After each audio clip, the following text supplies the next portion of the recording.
ETF index mutual funds నేర్చుకుని stock మార్కెట్లో రాణించాలనుకుంటున్నారా? వెంటనే ఈ నెంబర్కి కాల్ చేయండి.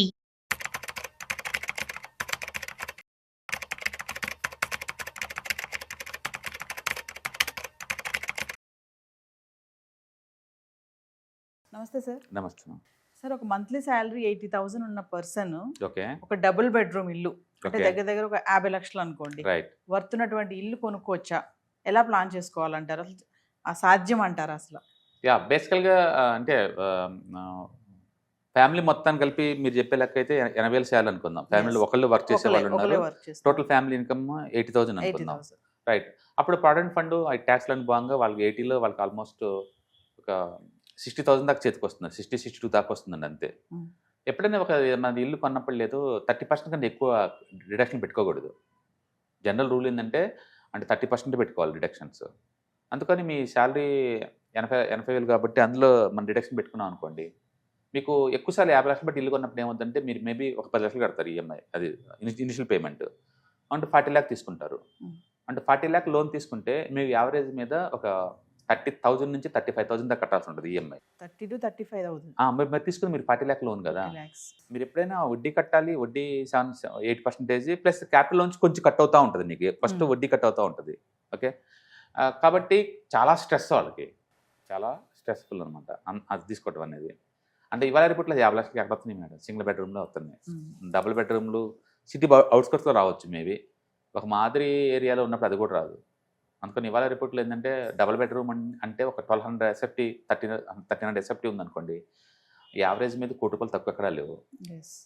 అది టూ మచ్ రేట్లు ఉన్నాయి. అఫ్కోర్స్ టైర్ 2 సిటీస్ ఆ టైంలో నీకు 50 లక్షలు కూడా రావచ్చు. బట్ శాలరీ 30% కంటే ఎక్కువ ఈఎంఐకి వెళ్ళకూడదు. అలా ప్లాన్ చేసుకుంటే నీకు అఫోర్డబిలిటీ ఉన్నట్టు లెక్క. 30% అంటే అబోవ్ వెళ్ళొద్దు.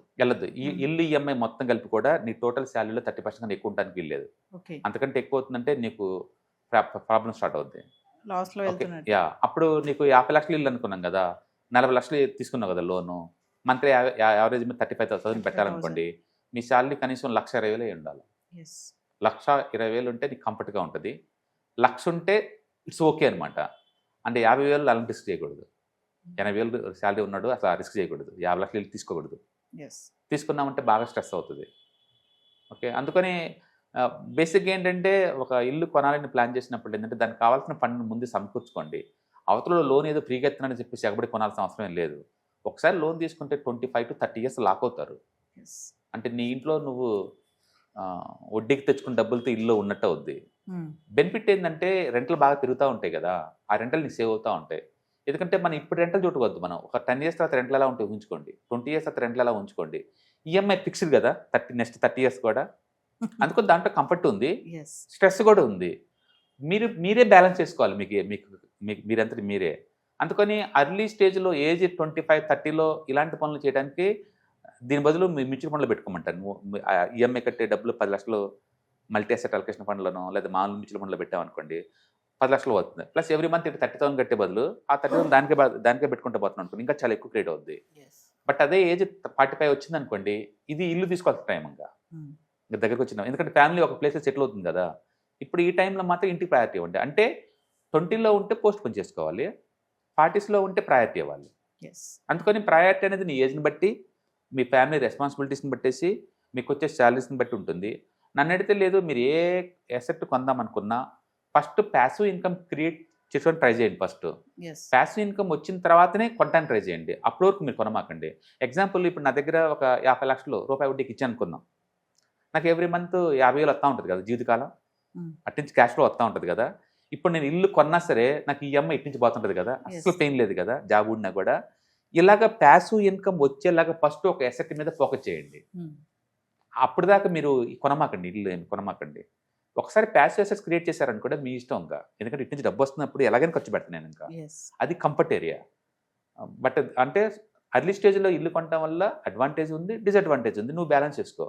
అడ్వాంటేజ్ వల్ల ఏంటంటే రెంట్ కట్టే పని లేకుండా ఫిక్స్డ్ రెంట్ తోటి మీరు 30 years ఉండొచ్చు. నువ్వు అదే అద్దుకుంటున్నావు అనుకోండి, ఎవ్రీ ఇయర్ రెంట్లు పెంచుకుంటూ పోతా ఉంటాడు కదా, 30 years తప్పించుకుంటూ పోతుంటాడు. రెండోది, అర్లీ స్టేజ్లో ఇల్లు కొంటే నువ్వు అక్కడే ఉండాలా. నీ కెరీర్ బెంగళూరు షిఫ్ట్ అయింది అనుకోండి, ఇల్లు వేరే వాడికి ఇచ్చేసి పోవాలి కదా, మళ్ళీ నీ ఇంట్లో నువ్వు ఉండవు, వేరే చోటకి వెళ్ళిపోవాలి కదా, అక్కడి నుంచి ఇంకోసారి షిఫ్ట్ అవుతుంటావు కదా. అందుకని నీకు ఫ్రీడమ్ ఉండదు, నువ్వు అటు ఇటు రొటేట్ అవ్వలేవు. ఫిజికల్ అసెట్స్ మేనేజ్ చేయడం చాలా కష్టం. ఎస్. తీసుకున్నప్పుడు బాగుంటారో లేదో కూడా మనకు తెలియదు. ఇలాంటి హెడేక్స్ అన్నీ ఎక్కువ ఉంటాయి. అందుకని మీకు ఏది కంఫర్ట్ ఉంటే అది చేయండి. బట్ ఏది తీసుకున్నా సరే టోటల్ శాలరీలో 30% కంటే ఎక్కువ పెట్టుకోమాకండి. అనవసరంగా స్ట్రెస్ తీసుకున్నట్టు అవుతుంది. ఎస్. అందుకని మీరు చెప్పినట్టు 40 లక్షల లోన్ కావాలనుకుంటే ₹1,00,000 శాలరీ ఉండాలి బేసిక్గా. ఉంటే కంఫర్ట్గా ఉంటుంది. 1,20,000 అంటే స్మూత్గా ఉంటుంది. 80,000 అలాంటి ఎక్స్పెక్ట్ చేయొద్దు. బెస్ట్ ఏంటంటే పోస్ట్పోన్ చేసుకోండి. ముందు కొంత ప్యాసివ్ ఫండ్ క్రియేట్ చేసుకొని అప్పుడు ఈఎంఐ తీసుకుని బాగుంటుంది. అంటే మామూలుగా సార్ ఇప్పుడు మనకి ఇంత అమౌంట్ మన దగ్గర ఉంది, అది అంటే ఓన్ హౌస్ కొనుక్కోవడం బెస్ట్ అంటారా, లేదంటే అవుట్ ఆఫ్ సరౌండింగ్స్లో వెళ్ళి ఫ్లాట్ కొనుక్కోవడం బెస్టా? అంటే నేను అంటుంది ఏంటంటే మీకున్న ఎక్స్పీరియన్స్ ఏంటి అంటున్నా, ఎందులో మీకు కంఫర్ట్గా ఉంది అని అంటుంది. అది ఇల్లు అనగానే ఎమోషనల్గా తీసుకుంటాము. పెద్ద పెద్ద అమౌంట్ బ్లాక్ అవుద్ది కదా, ఎస్. పెద్ద పెద్ద అమౌంట్ బ్లాక్ అవుద్ది. ఫర్ ఎగ్జాంపుల్ జనరల్ నేను ఎగ్జాంపుల్ కోసం చెప్తున్నాను. మీ దగ్గర 10 లక్షల డబ్బు ఉంది అనుకోండి, అవతలోడికి ₹2 వడ్డీకి ఇచ్చా, ఎగ్జాంపుల్కి అనుకోండి, ₹2 వడ్డీకి ఇచ్చా అనుకోండి, మీకు ఎంత వస్తుంది? నెలకి ఎంత వస్తుంది? 20,000 వస్తుంది. అవతలోడు మంచివాడు అయితే జీవితకాలం వస్తుంది 20,000. ఇప్పుడు ఈ 20,000 పెట్టేసి 50 లక్షల ఇంట్లో రెంట్కి ఉండొచ్చు కదా ఎంచక్క.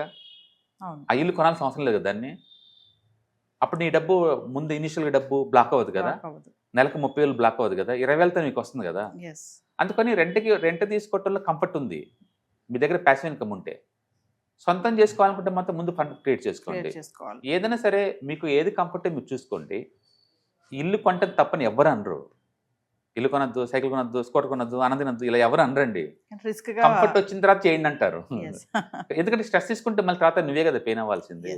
అందుకని ఫస్ట్ ప్యాసివ్ ఫండ్స్ క్రియేట్ చేయండి. ఒక 50 lakh వరకు క్రియేట్ చేయండి అట్లీస్ట్.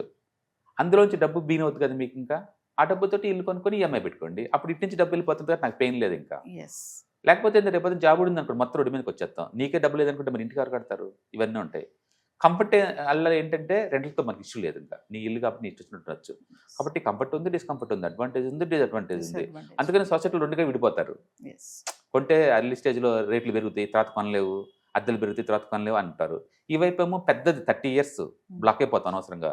ఈ లోపు జాబ్ ఉడింది అనుకోండి, ఇంటి కూడా కట్లకి ఇల్లు ఎలా పట్టుకొస్తుంది, అది కూడా ఉంటుంది. కాబట్టి మీరు బ్యాలెన్స్ అప్రోచ్ తీసుకోమంటాను. నన్ను అడిగితే ఇంకా ముందు ప్యాసివ్ ఫండ్స్ మీద క్రియేషన్ మీద ఫోకస్ చేయమంటాను. అట్లీస్ట్ ఒక 50 లక్షల వరకు ప్యాసివ్ ఫండ్స్ క్రియేట్ చేయండి. ఇప్పుడు ఫోకస్ చేసుకోండి, ఇల్లు కొనుక్కోండి, తప్పేం లేదు. సో ఈఎంఐ ప్యాసివ్ ఇన్కమ్తో వెళ్ళిపోతుంది. వెళ్ళిపోతే నాకు కంఫర్ట్ ఉంటుంది అనిపిస్తుంది. నాకు జాబ్ ఉన్నా సరే నాకు ఇటు నుంచి వచ్చి 50 వెళ్తే నేను బతకడం ఈజీ నాకు. ఇప్పుడు జాబ్ కొట్టుకుంటే ఈ జాబుకు డబ్బులు లేక, ఇంటికి నాకు లేక అన్ని ఇబ్బంది. ఫండ్ లేదనుకోండి, ఇప్పుడు ఇంటికి కట్టి ఈఎంఐ ఎలా కడతారు? ముందు మీరు ఎలా బతుకుతారు? రెండింటికి స్ట్రగుల్ అవుతారు కదా. అవసరం అంత రిస్క్ తీసుకోవటం. అందుకని ఫస్ట్ ప్యాసివ్ ఫండ్ మీద ట్రై చేయమంటారు.